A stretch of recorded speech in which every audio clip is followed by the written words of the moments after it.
Hello, Dr. Susan Kiragu Kanayo, and I'm the founder of Children in Freedom. Children in Freedom is an educational foundation that started about 2009 when I was working as an educational researcher at the Center for Commonwealth Research in University of Cambridge.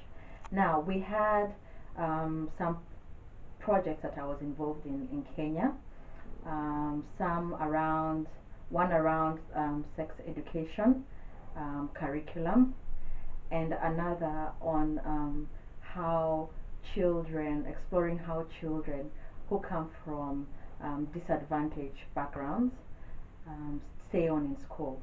So it's the latter project that was a longitudinal qualitative study that just spurred me on to what has become Children in Freedom today.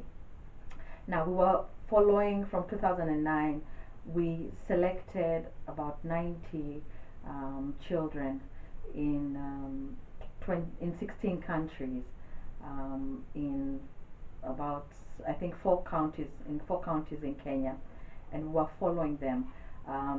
Every year would visit them from class 5 to class 8 and understand what challenges they were experiencing. And they had loads of challenges: social, cultural, geographic, economic. I mean, I was um, exposed to poverty that I hadn't ever seen in my life. Children lacking basic needs, something like just food, which we take for granted, clothes, school going materials, costs, and just seeing children in that state where there was so much lack. And as much as they had resilience in them, that they wanted a better life and they believed education would get them there, there was also a hopelessness, a helplessness. You just There was a sadness to them in their eyes, and that really touched me. And I thought, a child should never, ever, ever go through this. Every child matters and needs to feel loved, valued. Um, they need to feel that they matter and that they have a purpose on this earth, and and that they're somebody. They have something to offer the world, and they were in a system and in context that was robbing them, starving them of that opportunity to just be, to grow and just to be the best that they could be. And I just started thinking, this is not right. What can be done? What can I do? And you're faced with the challenge of, oh, there's so many people who are helping children at the moment, but the need is so huge that you also have a responsibility to do something. And I just started, emotionally and sort of ad hoc doing things for children. I remember there was this boy who was a former street child and had been taken into a school by his teachers from, I think, class 6, and was now sitting the final exam in class 8. And the teachers didn't know what they were going to do with him after that. I mean, he'd have to go back to the street, or he'd have to look for a job. And I just felt so sorry for him, knowing what was going to happen to him, that I actually took him miles and miles away from one corner of the country to my grandmother's house. And my grandmother, who loves me so much and believes in me so much, agreed to take him on board. And I thought, oh, this is perfect. This boy is going to have a home and is going to get an education. And my grandmother is going to have a companion because she's alone. But it worked. It didn't turn out well because he was already an adult with set ways, which didn't, which clashed with what my grandmother believed in. And I had to take him back to his former teachers to continue educating him and supporting him. And the lesson I learned there is, Sue, you want to help, but you have to be organized. You can't just do it emotional, and you have to think things through. You can't just help without having an end point. you know. And then I remember also climbing Mount Kenya. I have a friend, Michelle, who had organized this climb to Mount Kenya, and I used it to raise fund. I raised £600, and this money I had intended to go towards building a dormitory for for one school that was very remote. And um, yes, I did raise money, but it was just enough for I think 2 lorry loads of stone. And as much as the school was grateful, and I was also, proud of what I had done, it was still not enough to build a whole dormitory, but it was, something towards that. And I think up to now or of late, they ended up building a staff room or something like that. And also that taught me that I need to strategically plan and think things through before I start an initiative. So with these lessons and with just continuing to engage with the children, I started putting some points down, noted down things, and thinking, okay, what can I do, and how can I organize myself to have the kind of impact that I want to have, to help children in a way that brings out the best in them, take them the farthest that I can possibly take them, help them the farthest that I can possibly help them. So coming back to the 90 girls that were in my research, by the time they finished, so we started, as I said, we started off in 2009. By the time I finished the research in 2012, from 90 girls, only about 36 finished.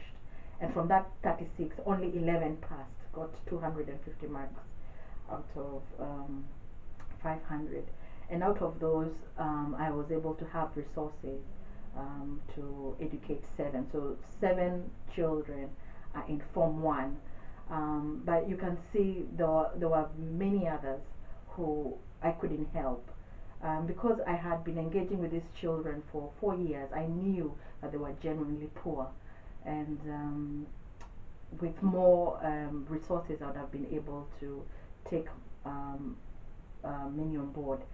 And the fact that there are some children that Children in Freedom is supporting, sponsoring in school, gave me the courage to, want to now reach out to more, and also sort of build in strategies and models that would reach out to more children, reach out to people who can support children, reach out to teachers. Children in Freedom will also drive a mentorship network, a national mentorship network. In fact, when I think about it, it's a movement.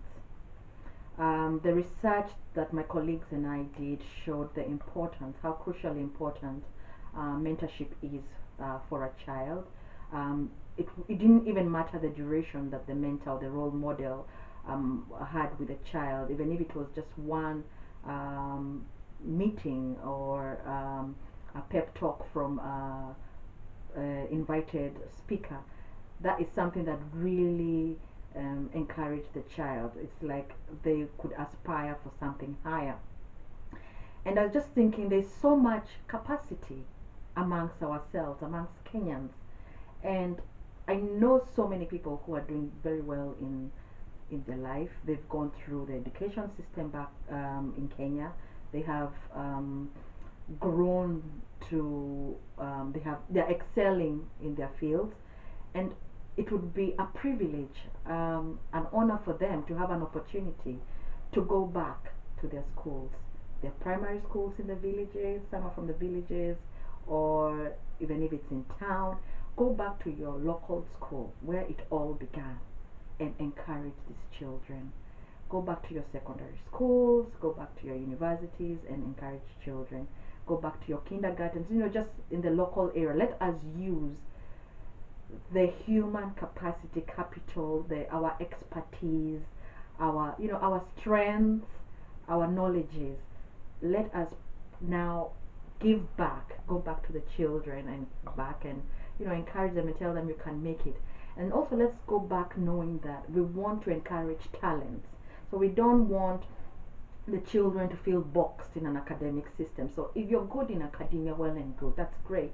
But if even if you're not, that is not the end for you. We want to encourage children, every child, to feel that they matter, to feel that they have something to offer, and that no talent is lesser than the other, that everyone has something to offer and everyone is good at something, and they should not see themselves as any lesser for maybe not having the talents that are recognized by the current education system. So very soon, starting maybe January 2014, we'll be registering professionals. We want to have a rich and vast database of professionals in Kenya, and by professional is very varied. It's across all careers, across all disciplines, and Children in Freedom's commission is we want every child in in Africa, a child, especially the children from impoverished backgrounds, to feel loved, to feel valued, wanted, that they matter, and to receive a relevant education that will help them, facilitate them to exploit their talents. Now, we are aware and we acknowledge that the government and the ministries of education in Kenya and other parts of Africa have done a lot for free primary education, um, trying to meet the education for all goals.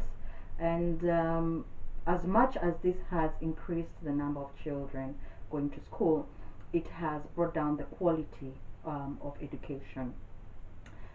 We are also aware, especially in Kenya, that a strategy to make education manageable for the students sort of cut down the subjects.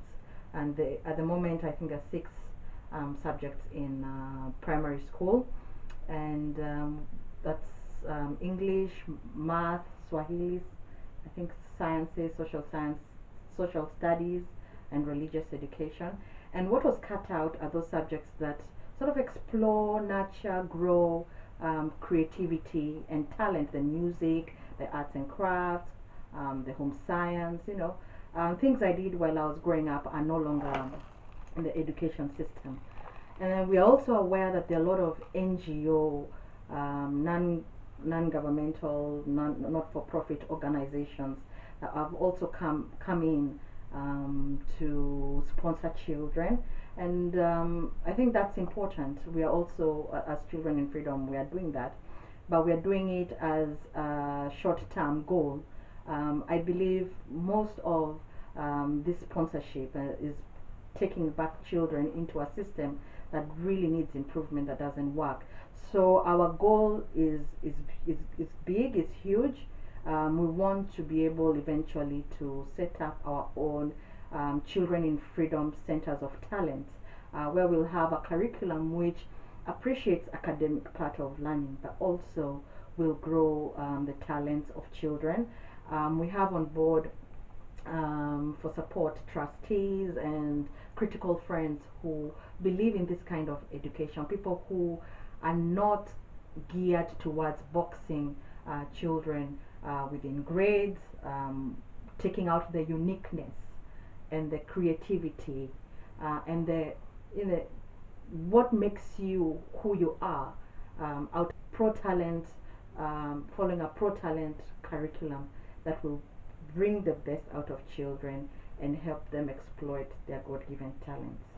I'd like to invite you to know more about us. Visit our website www.childreninfreedom.org. Read through our About Us section, our philosophy of education, our goals. That will give you a clear understanding of what we are about and what we want to achieve. Also look through our projects. As I promised, we have different initiatives. We want to, our long-term goal is to establish Children in Freedom Centers of Talent. We also want to establish a national mentorship network starting January 2014. We also are currently sponsoring children to go to school, and we give basic items to children as well, in terms of clothing, in terms of sweaters, to keep them warm during the cold seasons. And we also have a inspirational corner where we try to identify people who have excelled through their talent, who have followed their passion, their vision, gone against the grain and done what they really wanted to do with their lives, and excelled because they are doing what is from their heart and what they are good at. They're following their passion. So we have a Voice of Inspiration corner, which might interest you, as well as other news. Um, you're welcome to give us any feedback. You can start by joining us. We have a join us section. We'd be very happy for you to come on board, and also for us to continue conversation. Become a critical friend. Let us know what you think about our initiatives, because at the end of the day, this is something that every Kenyan, every African would find value in getting involved with, would find value in responding to, contributing to, giving back. And if you believe in our vision and our mission, you're also welcome to donate money to the cause, because as like everything else, you need resources to sort of make a change. We are also on Twitter. If you look for us under Children in Freedom, our ID is Children in Freed, and also you can like our Facebook page and share it with others. On Facebook, we are Children in Freedom as well, and share it with your networks. At the moment, we just want people to know more about us, learn more about us, own Children in Freedom for their own, because we want to give our children a better future. We want them to know themselves, do what makes them them, do what they love, do what makes them feel useful, and know that they matter. Thank you.